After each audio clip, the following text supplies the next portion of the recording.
नमस्कार दोस्तों, मैं गोविंद लाल और आपका दोस्त, आपका मित्र, आप सभी का मेरे चैनल भक्ति शक्ति संस्कृति एवं गोविंद लाल उदयपुर पर स्वागत अभिनंदन करता हूँ। आइए दोस्तों, आज मैं बहुत ही विश्व की सबसे खूबसूरत में से एक झील राजसमंद की झील पर मैं लेकर आया हूँ। मेवाड़ की इस धरती पर अनेकों ऐसे ज़िले हैं जो अपने आप में बहुत ही पहचान रखती है और सभी ज़िले बनाने के पीछे राजा महाराजाओं के कई सारे उद्देश्य जुड़े हुए हैं।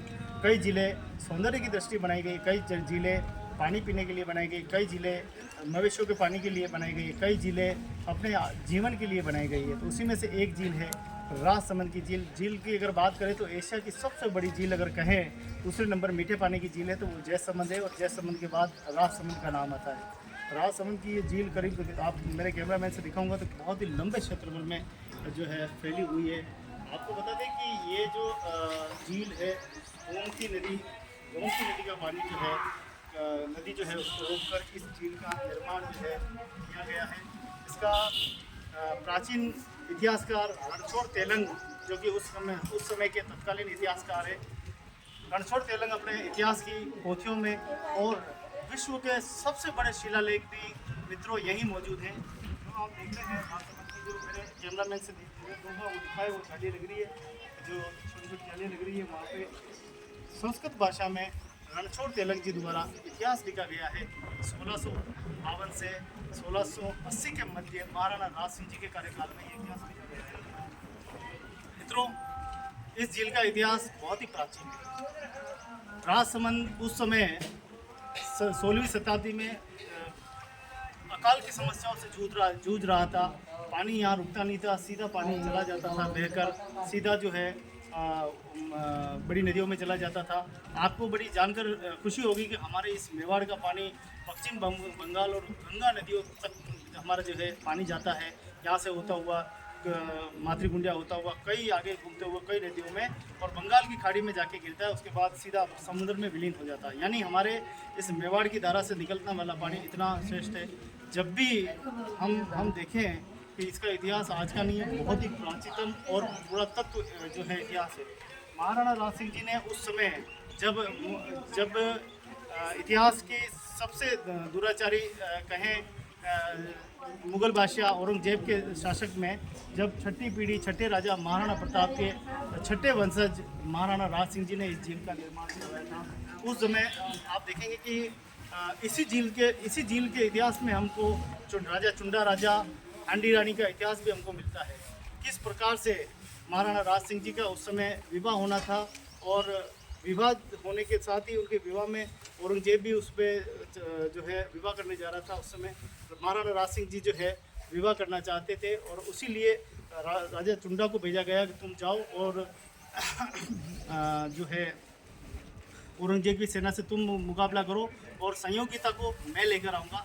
महाराणा राज सिंह जी गए और सहयोगिता से जो है उनका विवाह राजनगर में आता है। और हमेशा से जो महाराणा राज सिंह जी की जो राजधानी है रही है और मेवाड़ की राजधानी प्रतिनिधित्व कुंभलगढ़ से ही रहा है। कुंभलगढ़ से ही हमेशा यहाँ की मेवाड़ का प्रतिनिधित्व होता आया है। चित्तौड़ में जरूर रहा है, लेकिन चित्तौड़ पे विभिन्न संकटों से चित्तौड़ गुजरा है।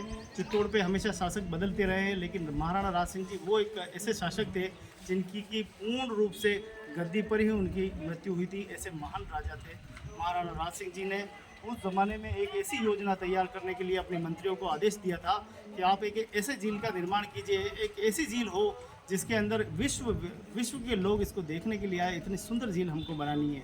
करीब 1,25,00,000 से भी ज़्यादा उस समय की लागत थी और इस झील की 9 चौकी जो है बनाई गई। आप देखें कि यहाँ जितने भी पंक्तियाँ जिनको बोलते हैं, सीढ़ियाँ बोलते हैं, उन सीढ़ियों की जो जितनी भी मोटाई है वो 9-9 इंच की मोटाई है। इसीलिए इसको 9 चौकी झील का निर्माण दिया गया है। उस तरफ अगर सामने वहाँ नज़ारा देखेंगे तो यहीं से वो पानी है जो गोमती नदी का उस तरफ पानी चला जाता था। इस नदी के ऊपर इतना बड़ा डैम बनाना एक चुनौती थी, लेकिन महाराणा राज सिंह जी ने उस समय इस चुनौती को स्वीकार किया और आप देखेंगे इतनी बड़ी झील का निर्माण किया था। उस समय की कलाकृति, उस समय की हस्तशिल्प कला, उस समय की कारीगरी इतनी ज़बरदस्त थी कि आप देख पा रहे हैं कि आज भी 370 साल बीत गए, लेकिन यहाँ का स्ट्रक्चर एक जरा सा भी नहीं हिला है, बिना सीमेंट, बिना किसी। उस समय जिप्सन और विभिन्न प्रकार के धातुओं का ज़्यादा प्रयोग किया जाता था। अब बात करते हैं कि ये आखिर इतनी बड़ी भराई कैसे हुई। इसकी भराई की बात करें, यहीं से इसी झील से खुदाई करके या अन्य किसी स्थान से खुदाई करके ये जो बड़ा है करीब करीब 500 मीटर के आसपास इसकी लंबाई होगी, जिसकी भराई की गई। यहाँ से इतनी भराई लगाकर आधा मील दूर है इसकी भराई की गई। उसके बाद वो सामने जो है वो करीब आप देखें कि वहाँ से लगाकर वहाँ तक 1 से सवा किलोमीटर लंबी है, उसकी भी जो है भराई की। और इसकी भराई के लिए समय उस समय कोई जेसीबी तो थी नहीं, उस समय कोई इतनी बड़ी मशीनें तो थी नहीं, एक ही साधन था उस समय, गधों को लाद कर और फिर इनकी भराई की जाए। उसके लिए इस काम के लिए और समाज की बड़ी भूमिका हम देखते हैं कि और समाज उस समय आया था। और समाज के लाखों में की संख्या में उनके पास गधे होते थे और गधों को लाद कर मिट्टी को वहाँ पर बड़ा टीला बनाया। और टीला बनाने के बाद भराई के बाद में ये दृश्य हमारा सामने आया। 14 साल तक इस झील का काम होता है। 14 साल तक यहाँ पर लगातार कारीगर काम करते हैं। और मैंने बताया कि 1 करोड़ से भी ज़्यादा लागत इस झील की हुई थी। उसके बाद ये झील तैयार हुई और आज ये जल संकट जो है दूर हुआ। महाराणा राज सिंह जी चाहते थे कि ऐसी झील का निर्माण हो जहाँ पर लोगों को पानी मिले, जानवरों को पानी मिले, यहाँ के सभी जीव जंतुओं को पानी मिले, खेती को पानी मिले। और आज देखो कि वास्तव में यहाँ के राजनगर के आसपास के क्षेत्रों में भी सिंचाई होती है, पानी मिलता है।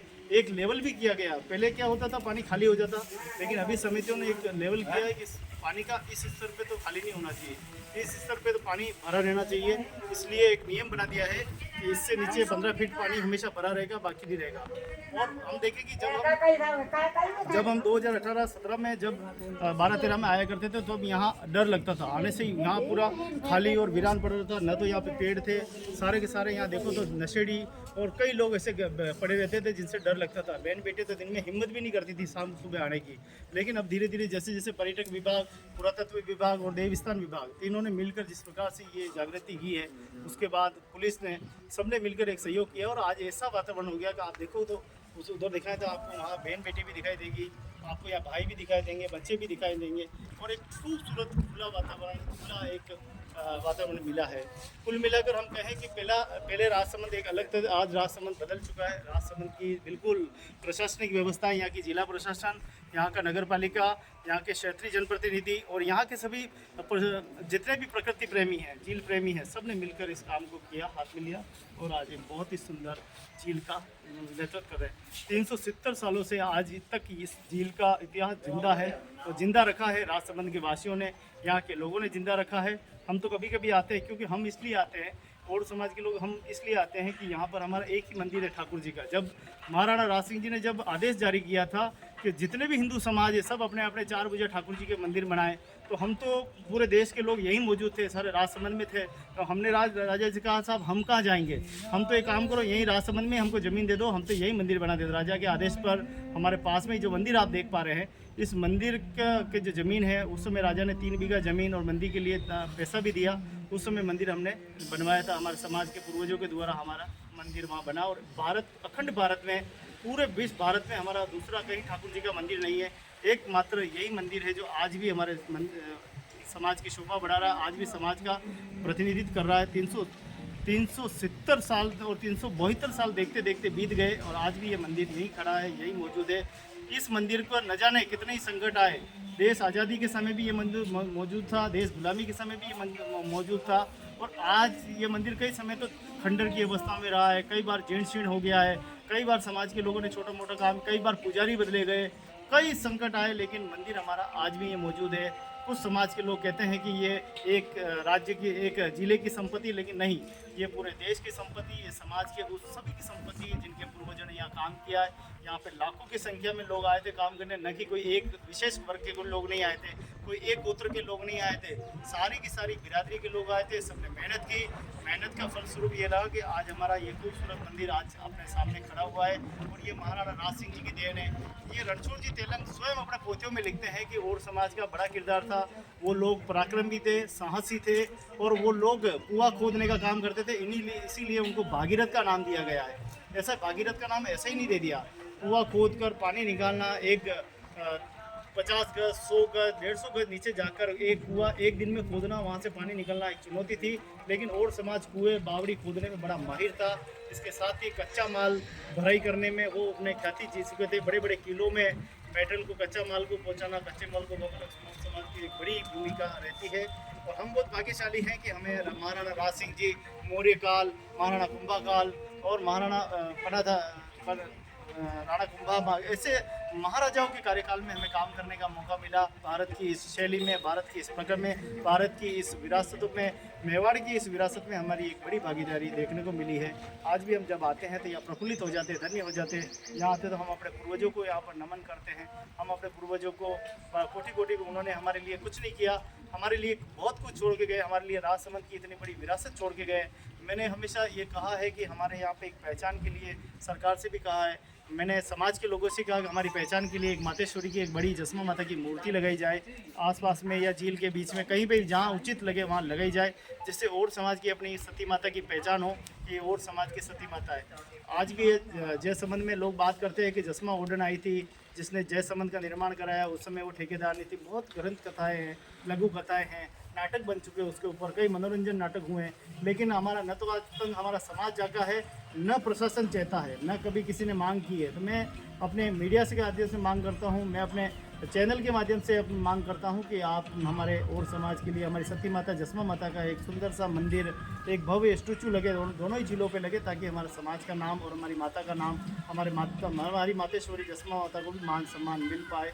इसी आशाओं के साथ महाराणा राज सिंह जी की जय हो, महाराणा प्रताप की जय हो और महाराणा कुंभा की जय हो, जिन्होंने ऐसे पराक्रमी संतान को जन्म दिया, जिन्होंने जन्म लेकर इस मेवाड़ की शोभा बढ़ाई, मानव जाति की शोभा बढ़ाई, जीव जंतु और प्रकृति और धरती के रज रज और कण कण में उन्होंने अपनी भागीदारी निभाई है। ऐसे महाराजा सिर्फ मेवाड़ की धरती पे हुए हैं, उन्होंने हमारे पूरे इस देश को प्रफुल्लित किया है। हम यहाँ आते तो धन्य हो जाते हैं, यहाँ की व्यवस्थाओं को देखे। आप सभी का बहुत बहुत धन्यवाद। चैनल अगर अच्छा लगा हो लाइक और सब्सक्राइब करना न भूलें। अगर आपको और भी विषय पे कोई जानकारी चाहिए, और भी कोई जानकारी चाहिए, तो ज़रूर मेरे चैनल को सब्सक्राइब और लाइक ज़रूर करें, ताकि आपको सब्सक्राइब करेंगे तो आपको अगला वीडियो मिलेगा और आप उसमें पूरी जानकारी सुन पाएंगे। आप सभी का बहुत बहुत धन्यवाद। जय हिंद, जय भारत, धन्यवाद।